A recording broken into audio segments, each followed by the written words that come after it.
네, 문재인 전 대통령이 북한 김정은 국무위원장으로부터 받은 풍산개 2마리를 국가에 반환을 한 것과 관련해서 논란이 이어지고 있는 가운데 문재인 전 대통령이 직접 소셜미디어에 어제 뭔가 반격에 나섰다고 해야 될까요? 장문의 글을 남겼습니다. 요지는 이겁니다.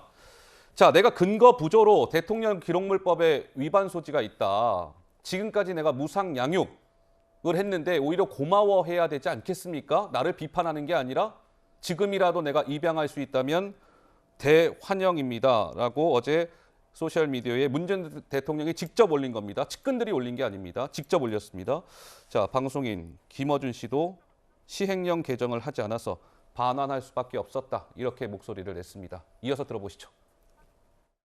지금도 본인이 키우는 걸 가장 원한다는 거 아니에요? 간단한 시행령인데 이게 그냥 국무회의에서 결정하면 하루아침에 될 일인데 안 해주니까 그럴 뜻이 없나 보다 생각하고 그게 시간이 계속 지나니까 이걸로 문제 삼을지도 모르겠다. 그리고 실제 법이 그렇게 안 돼 있으니까요. 이게 진짜 사연이에요. 근데 이걸 돈 아까워서 강아지 버린 사람으로 하루아침에 만든 거 아닙니까? 뭐 이제 이런 목소리들이 나왔고, 근데 국민의힘에서는 이런 목소리를 또 내고 있습니다.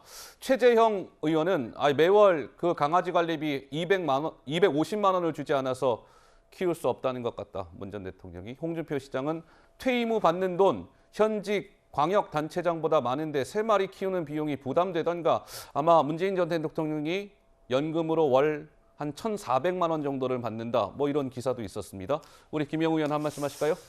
저도 이제 그 2마리 그 반려견을 키우는데 15살짜리 하나하고 이제 2살짜리가 있는데 반려견은 정말 가족처럼 키우거든요. 네. 그 강아지를 반려견으로 같이 데리고 사는 동안은 근데 그거를 무상 양육했으니까 고마워해라. 그 누가 누구한테 고마워해야 되는 거죠? 반려견은 당연히 사랑으로 다 키우는 건데 이게 이제 돈 문제로 이렇게 번졌고 그다음에 문재인 대통령이 여러 가지 법적 뭐 부재, 근거 부재 얘기를 합니다만은 그 너무 쉽게 파양을 생각하는 것 같아요. 뭐 법도 법입니다만은 이런 문제는 다르게 해결을 했어야 되는데 이것을 뭐 법적인 근거 부재 또 대통령실이 반대해서 이걸 못하게 됐다 해가지고 파양시키고 다시 데리고 올 수면 대환영하겠다 그러는데 저는 그게 너무 이중적이에요.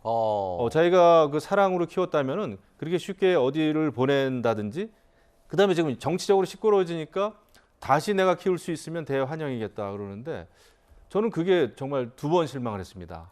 그래서 역시 이 반려견에 대해서 기본적으로 이 사랑으로 키운 분이 아니구나. 그런 뭐 돈도 돈입니다만은 그래서 저는 이번에 많이 실망했어요. 조국 전 장관이 또 이번 논란의 소환이 됐습니다. 왜 그랬을까요? 조국 전 장관이 2017년 3월에 박근혜 전 대통령을 겨냥해서 진돗개 한 마리도 안 데려갑니까? 사진만 찍고 애견인 아닙니다. 박대출 의원은 조국 진단대로라면 애견인 아니다. 애견 쇼다. 버린 개 키우고 싶다던 문재인 전 대통령 키우던 개는 버렸다. 누가 진짜 문재인입니까? 이렇게 목소리를 높였습니다. 우리 청와대 계시던 문재인 정부 청와대 계시던 박수현 수석의 말씀을 안 들을 수가 없겠네요.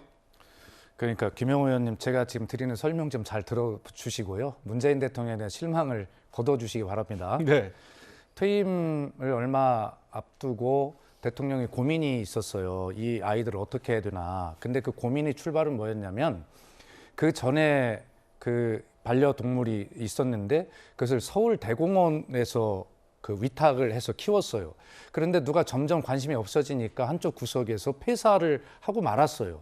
그 내용을 대통령께서 잘 알고 계셔서 그 내용을 말씀하시더라고요. 그러면서 우리는 어떻게 해야 되냐 이런 고민을 하셨고 그래서 저희들이 방법을 찾았는데 그래서 이제 대통령 기록물 법에 양산으로 데려가서 키우면 위배가 되는 거예요. 그러나 동물복지적 차원에서 보면 키우던 분이 데리고 가야 가장 좋다는 거 아니겠습니까? 윤석열 당선인께서도 그러니까 흔쾌하게 그렇게 해주셨고 그 퇴임하던 5월 10일 날 저희가 이것이 현행 법률 위반 사항이기 때문에 양산 평산 사저와 그다음에 대통령 기록관사에 MOU를 맺습니다. 법률을 개정하려면 시간이 걸리니까 그래서 양산으로 데려가서 키우되 곧바로 그 법률 개정, 시행령 개정을 통해서 위법 상태를 해소하겠다. 이렇게 약속을 해서 데리고 갔어요. 그런데 그해 바로 다음 달에 6월 달에 국무회의에 이 시행령 개정안이 상정이 예정이 돼 있었는데 갑자기 전날 상정이 안 된다는 겁니다. 그래서 6월부터 지금 11월까지 그냥 계속 위법 상태가 있었던 거예요. 그래서 지금 평산 사저에서는 계속 이 문제를 해소해 줄 것을 요청을 했는데 네, 안 되고 안 됐고, 있었어요. 예. 그렇기 때문에 이 문제가 문직 대통령 위법 사항에 대한 해소를 부탁하는 것이지 이 문제를 갑자기 왜 사료값을 가지고 그렇게 망신을 줍니까? 예. 전혀 그런 거 아닙니다. 알겠습니다. 예. 그런데 지금 또 이런 얘기도 있습니다. 아직 풍산개 2마리가 지금 대구 소재의 한 대학 동물병원에 있다고 하는데 그 모습이 한 언론을 통해서 좀 포착이 됐습니다. 양산 사저에서 나온 풍산개 2마리는 대구 동물병원에서 포착이 됐습니다. 뭐 어떤 그 수의사 말에 따르면 2마리 중에 1마리가 조금 뭐 상태가 안 좋아 보인다. 뭐 이런 얘기도 들리던데 글쎄요. 뭐 이 천하람 변호사 짧게 한 말씀 하실 수 있을 것 같은데 어떠세요? 네, 이게 사실 뭐 법률적인 미비도 미비입니다만은 이걸 이렇게 좀 급작스럽게 키우는 양육 환경을 변경한다. 이건 저는 바람직하지 않다라고 보고 사실 짧게만 말씀드리면 지금 현재의 대통령령에도 위탁해서 키울 수 있는 근거 규정은 있거든요. 비용 네. 관련한 얘기가 안 들어가 있을 뿐이지. 네, 그런 부분 참작해 주시면 되겠습니다. 알겠습니다. 짧게 마무리해 주셔서 감사합니다.